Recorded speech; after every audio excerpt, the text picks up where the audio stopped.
ദൈവേജ മനുഷ്യേ ജൈവ സംയുക്തം ലോകകാരണം. ഇതാണ് ശാസ്ത്രവാക്യം. അതായത് ദൈവവും മനുഷ്യനും കൂടിയിട്ട് സംഭവിക്കുന്ന ഒരു കാരണം. നമ്മളെന്ത് ചെയ്തു? താൻ പാതി ദൈവം പാതി. നീ പോയി പഠിക്കുക. നമ്മുടെ ഒരു പാതി ഇല്ല. കാരണം ഈ മനുഷ്യ വംശത്തെ ദൈവം സൃഷ്ടിച്ചു. ദൈവം ഓരോന്ന് സൃഷ്ടിച്ചു കഴിഞ്ഞാൽ അതിനെ പരിപാലിക്കാൻ അതിനകത്തുള്ളൂ അല്ലേ? കള്ളുണ്ടെങ്കിലേ പോലീസുള്ളൂ. ഒരു കള്ളൻ്റെ കുമ്പസാരം പറഞ്ഞത് കേട്ടിട്ടുണ്ടോ? ഒരു കള്ളൻ്റെ കുമ്പസാരം. കാരണം ഞാനുണ്ടാവുന്നല്ലേ പോലീസുണ്ടായി. പോലീസുകാർ എത്ര കൂടുമ്പോൾ ഞാൻ കള്ളന്മാരെല്ലാം ഉണ്ടാവുകയല്ലേ? കള്ളന്മാരുടെ പൂട്ട്, എത്ര വലിയ പൂട്ട്, അതിൻ്റെ ഇൻഡസ്ട്രി എങ്ങനെ ഉണ്ടായി?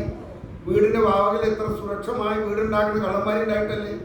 നോക്കിയപ്പോൾ ഓരോരുത്തർക്കും ന്യായങ്ങളുണ്ട്.